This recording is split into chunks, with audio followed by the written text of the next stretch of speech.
నమస్తే, welcome to Suman TV. నేను మీ శంకర్. నల్గొండ జిల్లా కనగల్ మండలం దూరపల్లి గ్రామంలో ఐతగోని జానయ్య తను వ్యవసాయం చేసుకుంటూ తనకున్నటువంటి 3 బర్రెలని కాస్తూ ఉన్న టైంలో, అంటే నిత్యం కూడా తన జీవితం అంతా ఆ బర్రెలను కాస్తూ వ్యవసాయం చేసుకుంటూ కుటుంబాన్ని గడుపుతున్న సమయంలో ఈరోజు ఉదయం తను బర్రెలని ఏ ప్లేస్ లో అయితే కట్టేస్తామో ఆ గుంజలకు కట్టేసిన టైంలో అక్కడే కట్టేయడం జరిగినది. దాని పక్కనే మనకు విజువల్ లో కూడా చూసుకోవచ్చు. ఆ దూడకు అంటే బర్రెలు కానీ అక్కడ ఉన్నటువంటి దూడ కానీ తాగడానికి ఒక మనము గంజిని కూడా ఏర్పాటు చేయడం కూడా జరిగింది. అక్కడ ఉన్నటువంటి ఆ గంజి నీళ్ళను, అందులో ఉన్నటువంటి విషము ఏమి కలిపారో తెలియదు. కానీ ఈ రోజు తెల్లవారుజామునే తను జానయ్య ఆ వ్యవసాయం చేసుకునే టైంలో పోయి తన ఇంటికి వచ్చిన తర్వాత ఉన్నటువంటి బర్రెలకు ఆ దూడకు ఆ నీళ్లు తాపాలని చెప్పేసి ఆ గుంజకున్నటువంటి ఆ బర్రెలను తీసుకొచ్చి నీళ్లు తాపగానే వెంటనే స్పాట్ లోనే అవి చనిపోవడం జరిగినది. అంటే ముందు దూడ చనిపోయింది, ఆ తర్వాత ఒక అర్ధగంట లోపే 2 బర్రెలు కూడా చనిపోవడం జరిగింది. అంటే తనకున్నటువంటి 2 బర్రెలు కూడా అంటే పొట్టకొచ్చి ఇక రేపో మాపో డెలివరీ అయ్యే టయానికి అవి నిండు గర్భిణితో ఉన్నటువంటి 2 బర్రెలు, దూడ 2 కూడా స్పాట్ లోనే చనిపోవడం జరిగినది. ఇది తెలుసుకున్నటువంటి గ్రామస్తులు కావచ్చు, ఊర్లో ఉన్నటువంటి పెద్ద మనుషులు కూడా చాలా ఆశ్చర్యానికి గురవుతా ఉన్నారు. ఏంటి అసలు ఎలా జరిగింది ఈ తప్పిదము? ఎవరైనా అందులో ఏమన్నా విషయం కలిపారా? అసలు ఏం జరిగింది? తాగినటువంటి గంజిలో ఏమున్నదని చెప్పేసి ఊర్లో అంతా శోకసంద్రంలోకి మునిగిపోయారని చెప్పొచ్చు. ఊర్లో ఉన్నటువంటి కుటుంబమే కాదు, ఆ కుటుంబ సభ్యులు కూడా చాలా బాధతోటి ఉన్నారు. ఉన్నటువంటి 2 బర్రెలను కూడా వెంటనే ఏడుస్తున్నటువంటి ఆ జానయ్య ఎమ్మటే పోలీస్ స్టేషన్ కూడా ఫిర్యాదు ఇవ్వడం జరిగినది. అంతేకాకుండా దానికి సంబంధించినటువంటి డాక్టర్స్ ఎవరైతే ఉన్నారో ఆ డాక్టర్స్ కూడా ఒక ఫోన్ కాల్ తో రావడంతో వెంటనే అక్కడ ఉన్నటువంటి ఆ గంజిని కావచ్చు, అదే విధంగా చనిపోయినటువంటి బర్రెలను కూడా పోస్ట్ మార్టం చేసి తనకు కావాల్సినటువంటి డాక్టర్స్ కి ఏదైతే కావాలో దానికి సంబంధించినటువంటి ఐటమ్స్ కూడా తనకు తీసుకొని ఆ షాంపిల్ కూడా తీసుకొని పోవడం కూడా జరిగినది. ఆ షాంపిల్ రిజల్ట్ కూడా మరొక నెల రోజుల్లో కూడా మనకు వస్తుందని చెప్పేసి డాక్టర్ల మాటల్లో కూడా మనం వినడం జరుగుతూ ఉంది.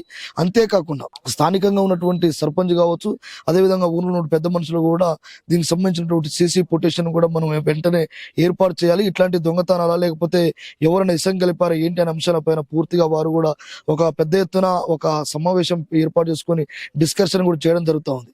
ఏది ఏమైనప్పటికీ ఐతగోని జానయ్య కుటుంబం ఈ రోజు దగ్గర ఆస్తి నష్టం అయితే, అంటే బర్లకు సంబంధించినటువంటి 2-3 లక్షల రూపాయలు కూడా ఉంటాయని చెప్పేసి తను వాపోవడం జరుగుతూ ఉన్నది. నాది దూరపల్లి ఐతగోని జానయ్య. నేను నైట్ తీసుకొచ్చిన గడ్డి కోసి మేపి కట్టేసిన. పొద్దున్న 7 గంటలకు లేచిన, ఎండ తీసిన, బర్రెల మళ్ళా గుంజలు మార్చిన, మళ్ళా మేత వేసి మళ్ళా కట్టేసిన. 2 బర్రెలు కట్టేసిన, ఒక దూడిని నిడిచిపెట్టిపోయినా. ఒక దూడిని నిడిచిపెట్టిపోయినాక ఏమైంది, ఆ దూడ యారక తిని వచ్చింది, కుడితి తాగింది. మేము అనుకున్నాం కదా కుడితి కాదు ఏదో కడిచింది, దూడ చచ్చింది అనుకున్నాం. నేను చెట్ల నుంచి వచ్చేవరకు మేమ ఉండి అంటే నేను వచ్చి చూసే వరకు దూడ కసరు కక్కుతుంది. కక్కుతుంటే మేము వచ్చినాము, ఆ దూడిని తీసుకొచ్చి ఇన్ని బొంద పెట్టినాం. ఆ దూడిని వేసుకొని వచ్చేటప్పుడు ఏం చేసినా 2 బర్రెలు ఇడిచి కుడితి దాపిన. ఇక్కడ బొంద పెట్టిపోయినాం, బర్రెలు మళ్ళీ వేసుకుని వచ్చి ఎమ్మటే చనిపోయినాయి. ఎమ్మటే ఈ దూడ ఎట్లా చేసిందో అట్నే కసరు కక్కినాయి, ఎమ్మటే చచ్చిపోయింది. అంటే నీకు ఎవరికి అనుమానం ఉందా? అది ఇప్పుడు ఏది చెప్పండి, అనుమానం ఉంటే మాత్రం అన్ని పరీక్షలు చేసిర్రు, డాక్టర్లు వచ్చిర్రు, పట్టుకపోయిర్రు. 5 నెలలకు వచ్చేట చిన్నాడు నేను చూసినా. ఇప్పుడు ఎంత నష్టం జరిగింది ఇప్పుడు నాక? దగ్గర ఈ బర్రెలతోటి 1,80,000 వచ్చినాయి. నేను ఉనుకొచ్చిన బర్రెలు చెన్నారం, దూడ ఒక 10,000. ఇటువరకు బర్రె 1,10,000 పెట్టేసిన. ఆ బర్రె అలా బర్రెలు ఎన్ని ఉన్నాయి, దూడలు ఎన్ని ఉన్నాయి? 3 బర్రెలు, ఒక దూడ. ఇప్పుడు ఏమంటారు డాక్టర్లు? ఏమన్నారు మరి? డాక్టర్లు అన్ని బాక్సులో పెట్టుకుని తీసుకొని పోయారు. గత నెలల తర్వాత వీళ్ళు పెద్ద మనుషులు అందరూ వచ్చి చూపిస్తారు. ఏమో బర్రెలు ఎట్లా అవుతున్నాయి అని బర్రెలు ఇడిచే వరకు మమ్మల్ని అదరాచుకొని ఇతరు కురుకుంటే బర్రెని పెంటగడ్డకు నూకిన. చూడు బర్రె ఆయన ఈ కింద పడితే ఇళ్ళకు నూకిన. ఆ బర్రె అలానే ఎక్కడ పడదు, బర్రె పోయింది ఆ పట్టాల మీద పడితే ఆ బర్రె ఆడనే పడ్డది. ఇక అట్టనే మీరు వచ్చిన సేపులు వేస్తారు, ఊరికనే కసరు కక్కి వచ్చినాయి. 1/2 లీటర్ మందు తాగినోడు కూడా బతికిండు. 24 గంటల టైం ఉంది, కానీ నా బర్రెలకైతే 2 గంటల టైం దొరకలే. నా బర్రెలకు 2 గంటల టైం, 1.5 గంటల టైం దొరకలే. నా ఈ కుడితి దాగినాయి నా బరువు తెచ్చిన ఎమ్మటే మళ్ళీ అదే ఆ దూడ ఎట్ట కక్కింది అట్నే కసరు కక్కినాయి అట్నే జీవించింది అంతే ఎమ్మడే కంపులు వేసిపోతాయి కట్టినప్పుడు బాగానే ఉంది. మరి ఈ కుడితిలో ఏముంది డాక్టర్లో పిలిపించినాం ఇది పిలిపించినాం అది పిలిపించినాం అంతా చేపలు తీసుకోరు కుర్తి తీసుకోరు దాని బెడ్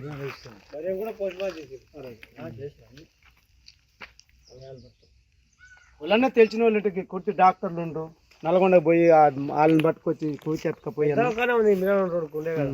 నేను ఇంటికి పోయినా స్నానం చేసి 40 రిజిస్ట్రేషన్ ఆఫీస్ కాడ పోయినా సంతకాలు పెడుతున్నా అల్లుడు ఫోన్ చేసి మామ ఇట్లా 2 నెలలు సార్ ఒక్కటి షాక్ అంటే చాలా పవర్ఫుల్ కలిపి స్పాట్ అది కొంచెం గడ్డి మంది తాగితే కూడా మినిమం 10 గంటల 8 గంటల స్పాట్ గా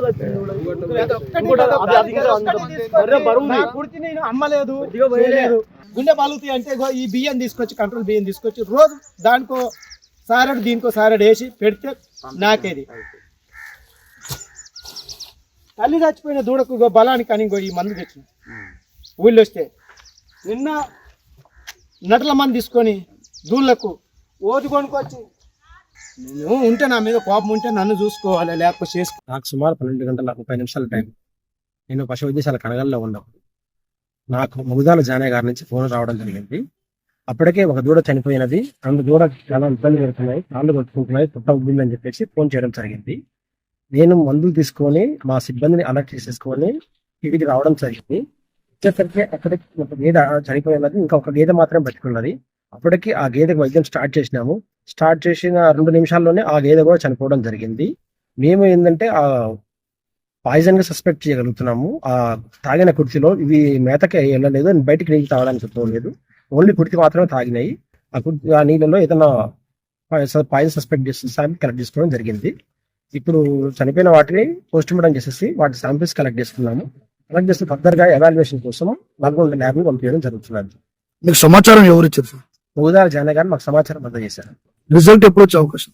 తెలుసుకున్నాము. 15 రోజులు ఇట్టి అంశం పైన పూర్తిగా డాక్టర్స్ కావచ్చు, అక్కడ ఉన్నటువంటి ఆ పోలీస్ డిపార్ట్మెంట్ కావాలి వెంటనే జానయ్యకు న్యాయం చేయాలని చెప్పేసి వాళ్ళు పోలీస్ డిపార్ట్మెంట్ కూడా తెలవడం జరిగింది. అంటే ఇటు అంశం పైన పూర్తి వివరాలు మనకు ఆ పోలీస్ స్టేషన్ కానీ అదేవిధంగా వచ్చినటువంటి షాంపిల్ కానీ వచ్చిన తర్వాత పూర్తి వివరాలు ఇంకా మనకు వెలుగులోకి రావడం జరుగుతూ ఉంది. కెమెరామెన్ అంజితో మీ శంకర్, దూరపల్లి.